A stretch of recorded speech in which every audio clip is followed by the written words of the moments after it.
ধর্মজ খুলনা বাসর স্থান এসে তাই তাদের কত অপরূপ শোভা হয়েছে।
এই উপায় করলাম আমি।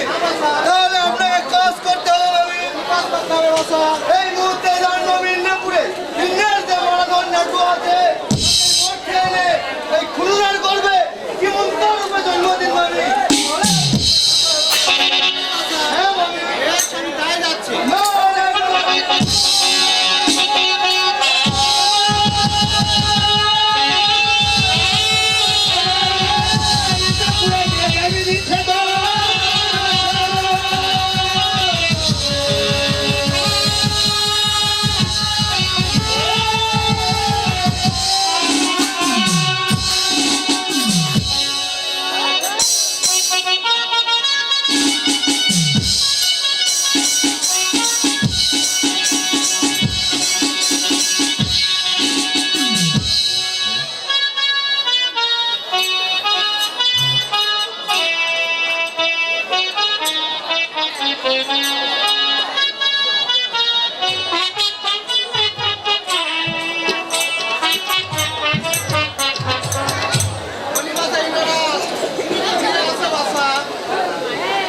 হ্যাঁ, আমি বিয়ে আছি কে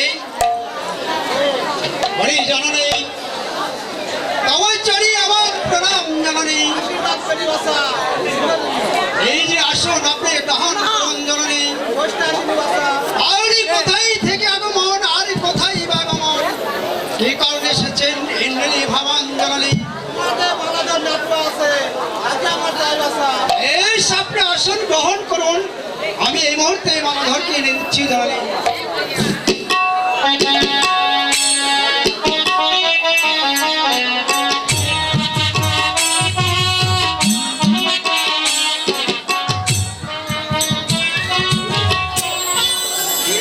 হরি জননী, আমার জন্য আমার প্রণাম জননী।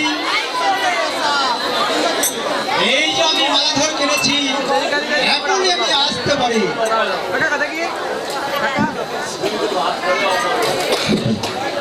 বলি জননী, তবু চলুন আমার প্রণাম জননী। আশীর্বাদ করি বাসা, চিরসুখী হোক। আমায় কি জন্য ডেকেছেন জননী? আর কি জন্য ডাকো বাসা? তোমাকে যে মধ্যে জন্ম দিতে হবে বাসা। না না জননী, আমাকে ওই মধ্য জন্ম দিবেন না জননী। আপনার চরণ ধরে বিনয় করে বলছি জননী। তুমি যতই কিছু বলো বাসা, তোমাকে যে মধ্যে জন্ম দিতে হবে বাসা। তাই আমি বলছি জননী।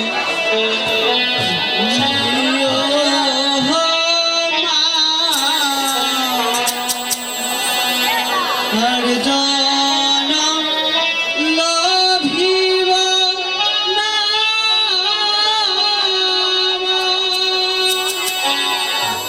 জহননি যথ রে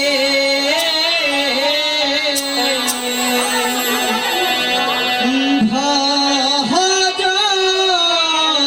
রবি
খণ্ডন জননী।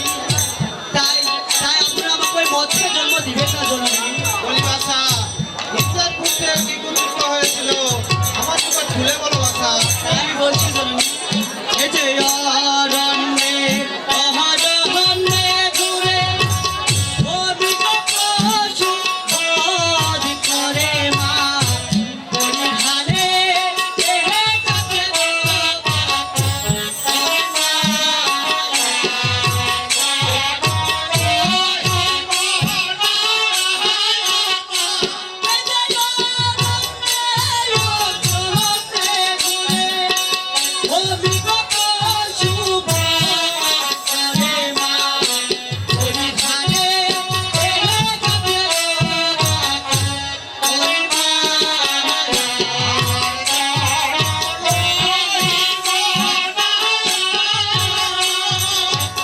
বলি জননী, অরণ্যে অরণ্যে ঘুরে আর মৃগ পশু বধ করে আর পরিধানে গাছের মাথা জননী। তাই আপনার চরণ ধরে বিনয় করে বলছি জননী, আমাকে ওই মৎস্য জন্ম দিবেন না জননী। বলি বাসা তোমাকে অরণ্য অরণ্য ঘুরতে হবে না, আমি তোমাকে উচ্চপুরীতে ঘরে জন্ম দিব বাসা। তাই আমি আরো কিছু বলছি জননী, এই যে কাটিয়া কচুর সার ঘোষিত করে খাই কাকে মা দিন গেলে এহে একশোটা ভোজন অনির্মায়া।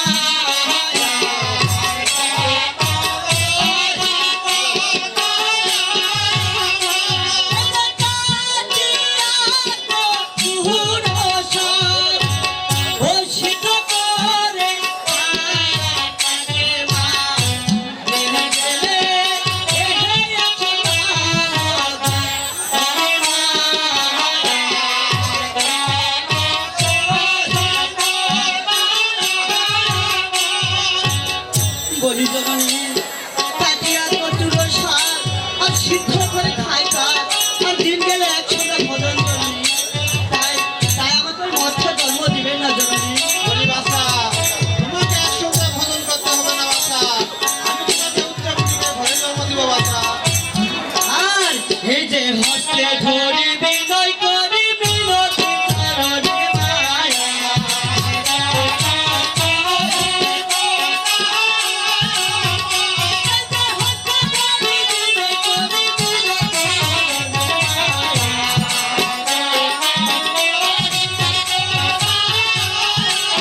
ওটো ওটো খুলো না দয়া করো বধ, তোমার কি আসলো আমি সর্বয় মঙ্গল।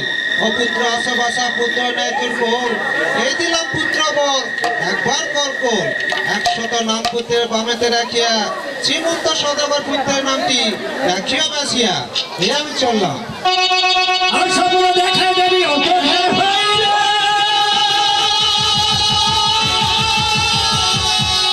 এ, ওদের কেন ছিল খুলনা জগৎ মাইল।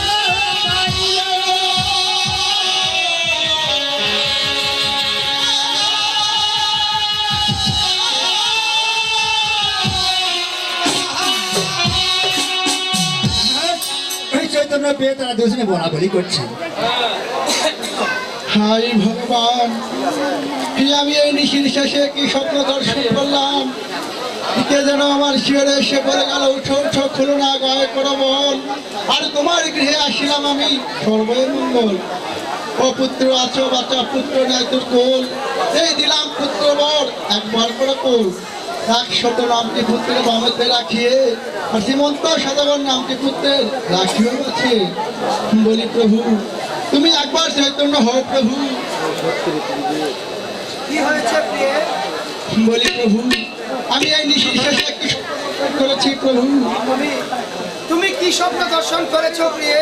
বলি প্রভু কে যেন আমার শিয়রে এসে বলে গেল, উঠো উঠো খুলো না গায়ে করে বল, আর তোমার গৃহে আসিলাম আমি সর্বই মঙ্গল। ও পুত্র আছো বাসা পুত্র নাই তোর কোলে, এই দিলাম পুত্র বর একবার করে কোলে। 100 নামটি পুত্র বামেতে রাখিয়ে, আর শ্রীমন্ত সদাগর নামটি পুত্র রাখিয়ে বাসে, এই সবই দর্শন করেছি প্রভু। আমার মনে হয় তোমার গর্ভে কোনো সুসন্তান জন্ম নিতে পারে, তাই তাই তুমি এই স্বপ্নের কথা কাহারও কাছে প্রকাশ করবে না প্রিয়ে। বেশ প্রভু। বলি প্রভু আমার যে বড় পিপাসা পেয়েছে প্রভু। বেশ, ওই যে খট্টাঙ্গের নিচে ভিঙ্গারে জল আছে, সেই জল তুমি পান করে এসো প্রিয়ে। বেশ প্রভু।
নারদ নারদ বলে ডাকেন মামি, কিসেরই কারণ? নারদ কি আপনার গলার মালা হয়েছে মামি? বলি মামি আপনার চরণে আমার প্রণাম, আশীর্বাদ করি বাসা দীর্ঘজীবী হও। আবার আমাকে কি জন্য স্মরণ করেছেন মামি? আর কি জন্য স্মরণ করবো বাসা? খুলনা সুন্দরী 5 মাসের গর্ভবতী হয়েছে, এখন আমার মতের উপায় কি? এ উপায় আমি বলতে পারবো না মামি। বাসা বুদ্ধি নাগর, আর বুদ্ধিতে পাইতে বলো সমুদ্র সর্বদেবের দেবতায় চিন্তা করে না করি না বাসা, তাহলে আপনাকে কাজ করতে হবে আমি কি কাজ করতে হবে বাসা? আপনার নিজ মূর্তি দূরে রেখে এক ভাট ব্রাহ্মণ রূপ ধারণ করে ওই চন্দ্র চূড়ামণি রাজার গৃহে কিছু অঘরের জন্য দান ভিক্ষা চাইতে হবে মামি, তাহলে আপনার মতের উপায় হবে মামি। সত্যই বাসা? হ্যাঁ মামি। বেশ, আমি তাই যাচ্ছি।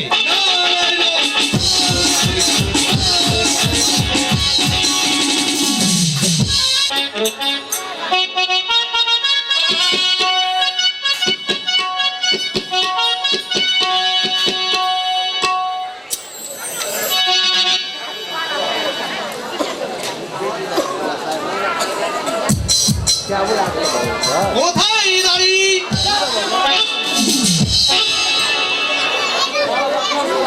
আশীর্বাদ করিও দীর্ঘজীবী হও। আর কি জন্য রাখবো দাঁড়ি? আমার দ্বার ভালোভাবে পাহারা দেবেই, আমার বিনা অনুমতিতেই একটা বিদলে যেন প্রাসাদে প্রবেশ করছে না।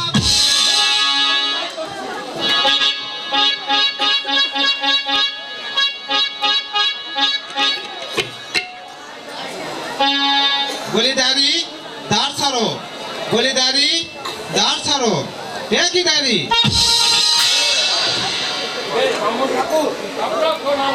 আশীর্বাদ করি বাচ্চা, দীর্ঘজীবী হোক। আমি মহারাজার নিকট সাক্ষাৎ প্রার্থী। বেশ, আমি মহারাজের নিকট হতে বার্তা জেনে আসি।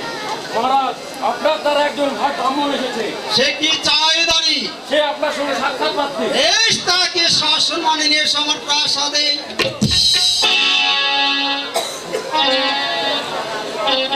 হরি ব্রাহ্মণ ঠাকুর, কাগজ চড়ি আমার প্রণাম ব্রাহ্মণ ঠাকুর। আশীর্বাদ করি চিরসুখী হোক। এই যে আসন আপনি গ্রহণ করুন ব্রাহ্মণ ঠাকুর। আমি বসতে আসিনি বাসা। তাহলে আমার আলাদা কি মনে করে আগমন করেছেন ব্রাহ্মণ ঠাকুর? আমার কিছু অবসন্দন দরকার, এই জন্য আপনার এস কোথায় দাঁড়ি? এই যে দাও ভান্ডার ঘরের চাবি, ভান্ডার ঘোড়া খুলিয়ে কিছু আমরা চলে এসো।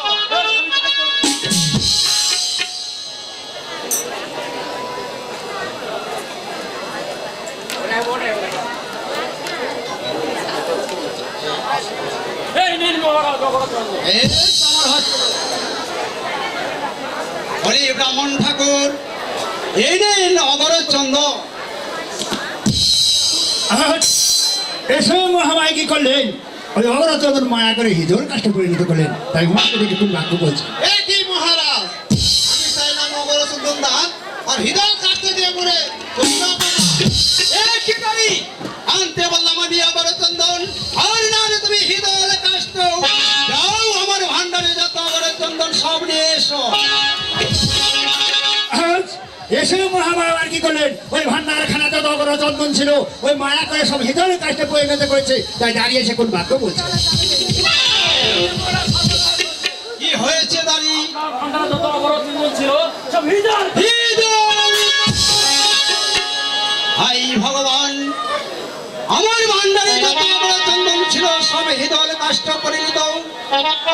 হরি ব্রাহ্মণ ঠাকুর, দয়া করে বলে দিন আমায় কোথায় গেল বাবা আমি অগরচন্দন? আর ভাটটি বিদায় করিব রাজা মাধব। এর মধ্যে যাও রাজা সিংহল পাঠক, আর সেখানে গেলে পাবো অগরচন্দন, আর ভাটটি বিদায় করবে রাজা দন্দের মাধব। আমায় কিছুদিন সময় দিতে হবে ব্রাহ্মণ ঠাকুর। বেশ, আমি তোমাকে কিছুদিন সময় দিলাম, তবে আমার কথা স্মরণ রেখো। ভাই ভগবান, হে প্রভু দয়াময়, আমি এখন কি করব? আমার ভান্ডারে যত অগরচন্দন ছিল সব হৃদয়। আমার দ্বার হইতে যদি ভাট ব্রাহ্মণ বিতাড়িত হয়ে যায়, না জানি আমার দেশে কি লেখা আছে। এই যাই আবার ওই সিংহল পাটন এনে দিবি আমায় অগরচন্দন, আর ভাটটি বিদায় করিব।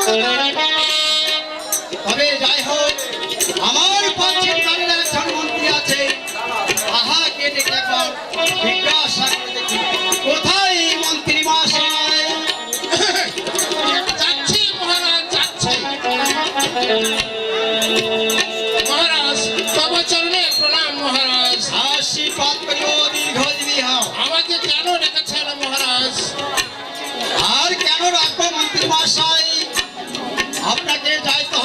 সিংহল পাঠন এনে দিবি আমায় অগর চন্দন ভারতী বিদায় করবো রাজা আমি কান্দেনি মাধব।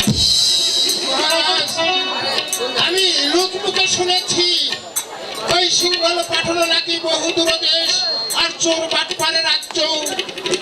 আমি বৃদ্ধ হয়েছি মহারাজ, আমায় ক্ষমা করবেন, আমার পক্ষে সম্ভব নয় মহারাজ সেখানে যাওয়া। নানা মন্ত্রী মহাশয়, আপনি ছাড়া দিয়ে আমার প্রাসাদে কেউ নেই ওই সিংহলে যাওয়ার মতো। তাই আপনাকে যাইতে হবে সিংহলা পাঠন এনে দিবি আমায় অগর চন্দন আর ভারতী বিদায় করবো। না না না মহারাজ, আমাকে ক্ষমা করে দিন, আমি সেখানে যেতে পারবো না মহারাজ। তাহলে দয়া করে বলুন, আপনি ছাড়া আমার প্রাসাদে কে আছে ওই সিংহলে যাওয়ার মতো? তাহলে আমায় কিছু সময় দিতে হবে মহারাজ, আমাকে ভেবে দেখতে হবে। এসব ভাবলে বলুন।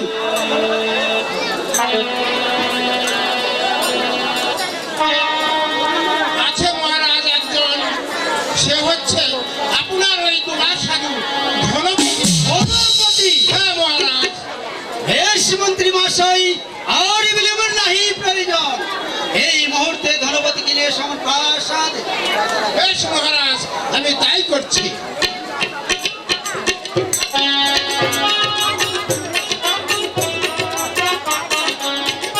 এই যে মহারাজ, আমি ধনপতিকে এনেছি মহারাজ।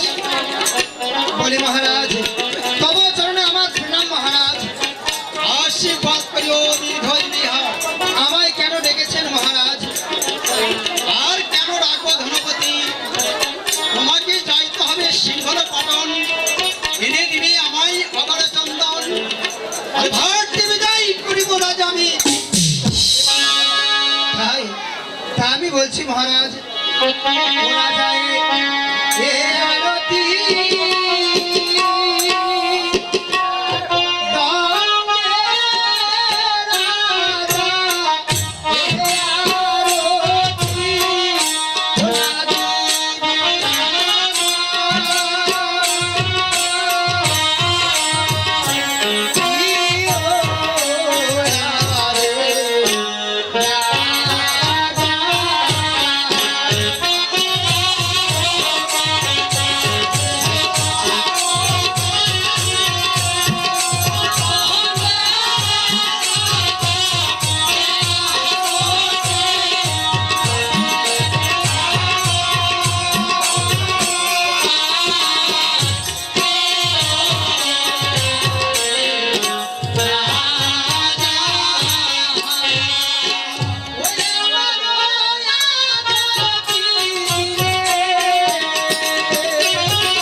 সুবর্ণের পিঞ্জর মহারাজ। তাই তাই আমি ওই সিংহল পাঠনে যেতে পারবো না, কেননা সিংহল পাঠন বহু দূরদেশ, সেখানে নাকি চোর বাটপাড়ের রাজ্য। তাই তাই আমি যেতে পারবো না, আমায় ক্ষমা করুন মহারাজ। নানা ধনপতি, তুমি হচ্ছে ধনীর ধনী বিদ্যায় বিদ্যার্থী, বহু দেশ বিদেশ করতে হবে। তাই তোমাকে যাইতে হবে সিংহল পাঠন এনে দিবি আমায় অগর চন্দন আর ভারতী বিদায় করিব রাজা আমি। নানা মহারাজ, আপনার রাজ্যে অনেক কর্মচারী আছে, আপনি তাদের মধ্যে কাউকে পাঠিয়ে দিন মহারাজ। একই ধনপতি, আবার তোমার একই কথা শুনছি। তোমাকেই যেতে হবে সেই হিঙ্গল পাঠন চন্দন আর বলে মন্ত্রী মহাশয়, আপনিও তো যেতে পারেন সিংহল পাঠনে। গণপতি, তুমি তো ভালো করেই জানো আমি বৃদ্ধ হয়েছি, আমার পক্ষে সম্ভব নয় ওই দূরদেশে যাওয়া। তাই তা আমি আরো বলছি মহারাজ, ও ঘরে বাড়ি দুটিয়া, ও কি বা মনে আছে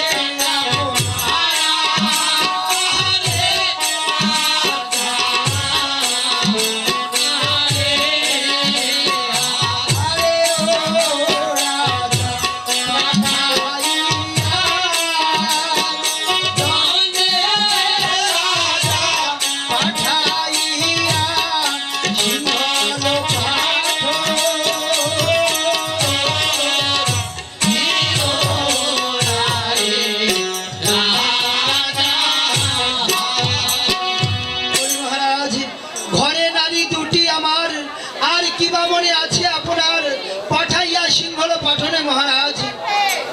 সে কি কত ধনবতী, এই মুহূর্তে তুমি সিংহলে যাত্রা করবে, আজ হইতে নহরা খুলে না আমার ধর্মের মা। বেশ মহারাজ, তাহলে এই মুহূর্তেই আপনি সত্য ডিঙ্গা মধুকর সাধন করুন, আমি আমি আমার প্রিয় লহনা খুলনার নিকট হইতে বিদায় নিয়ে আসি মহারাজ। বেশ, অতি শর্তেই ফিরে আসবে। বেশ মহারাজ, তব চলে আমার প্রণাম, আশীর্বাদ করি ও দীর্ঘজীবী হও।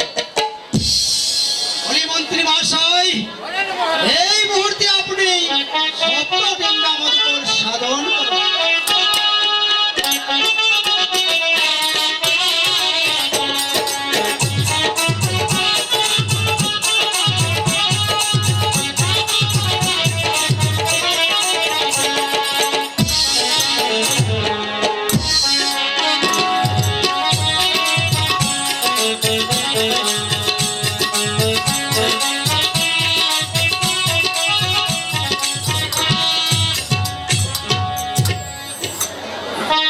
বলি প্রিয় লহনা খুলো না, তোমরা কি গৃহে আছো প্রিয়ে? হ্যাঁ প্রভু, আমরা গৃহে আসি প্রভু। প্রভু তোমার জন্য প্রণাম প্রভু। আশীর্বাদ করেছিল, সুখী হও প্রিয়ে।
প্রভু হাস্য মুখে গেলেন প্রভু রাজা বারে, আর মলিন বদন দেখি কিসের কারণে প্রভু?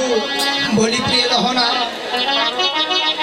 এখন আমায় খুশি মনে বিদায় করো প্রিয়ে। আমাকে আমাকে যে সিংহল পাঠনে যাত্রা করতে হবে প্রিয়ে। সেটি কথা বলছেন প্রভু, তোমাকে বিদায় দিয়ে এই শূন্য গৃহে আমরা কিরূপ ভাবে রইব প্রভু? না না প্রিয়ে, আমাকে যে যেতেই হবে প্রিয়ে, তাই তাই এক্ষুনি আমাকে খুশি মনে বিদায় করো প্রিয়ে। না না প্রভু, তুমি আমাদের ছেলের সিংহলে যেও না প্রভু। কেন কেন তুমি বুঝছো না প্রিয়ে? আমাকে যে রাজ আজ্ঞা মেনে চলতে হবে, তাই তাই আমায় খুশি মনে বিদায় করো প্রিয়ে। বেশ প্রভু, আমি তোমায় খুশি মনে বিদায় দিলাম প্রভু। তুমি সিংহলে যাত্রা করো প্রভু। তোমার জন্য আমার প্রণাম প্রভু। আশীর্বাদ করি চিরসুখী হও প্রিয়ে। তোমার যাত্রা শুরু হোক প্রভু। বেশ। বলি প্রিয়ে খোলো না। হ্যাঁ প্রভু। তুমিও আমায় খুশি মনে বিদায় করো প্রিয়ে। সে কি কথা প্রভু, তুমি কি সত্য সিংহলে পাঠন যাবে প্রভু? হ্যাঁ প্রিয়ে, আমাকে যে যেতেই হবে প্রিয়ে। আমি বলছি প্রভু, ওরে লিখিলা দেয়া দাও,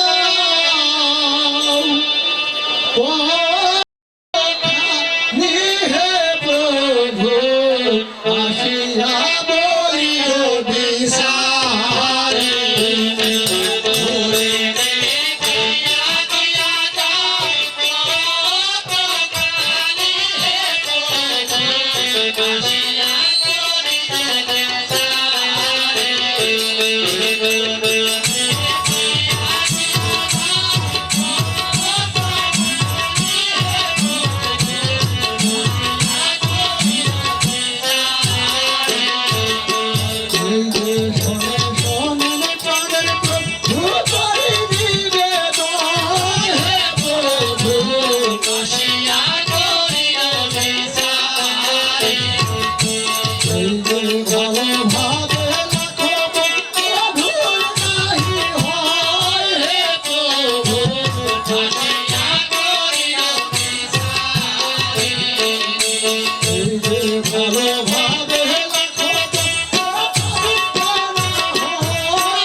বলি প্রভু, বলো প্রিয়ে। তুমি যখন সত্যই সিংহলে পাঠনে যাবে, তবে আমাকে একখানা পত্র লিখে দাও প্রভু।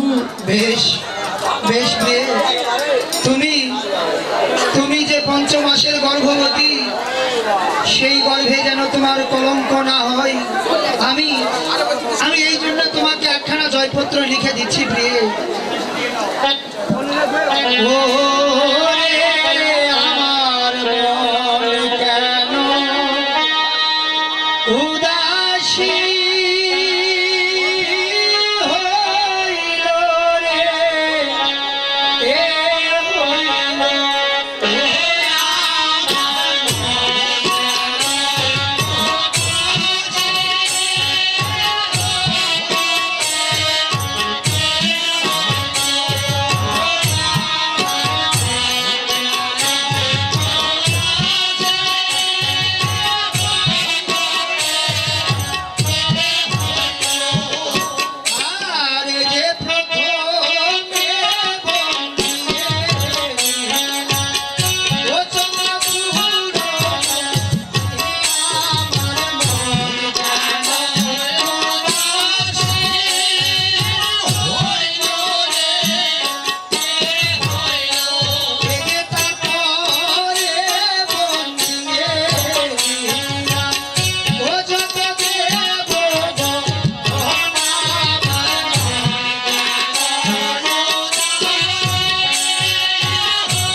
খোলো না। এই যে আমি সবাইকে সাক্ষী রেখে তোমাকে এই জয়পত্রখানা লিখে দিলাম, এই জয়পত্রখানা তোমার কাছে থাকলে তোমার কোনো কলঙ্ক হবে না প্রিয়ে। তাই তাই এখন আমায় খুশি মনে বিদায় করো প্রিয়ে। আর এই জয়পত্রখানা তোমার কাছে সযত্নে রেখে দাও প্রিয়ে। বেশ প্রভু, বলি প্রভু, তুমি যখন সত্য সিংহলে পাঠনে যাবে তবে আমি একবার আমার মা দেবীর মূর্তি রূপে পূজা করে দেখি প্রভু। বেশ, তুমি শীঘ্রই তাই করো প্রিয়ে।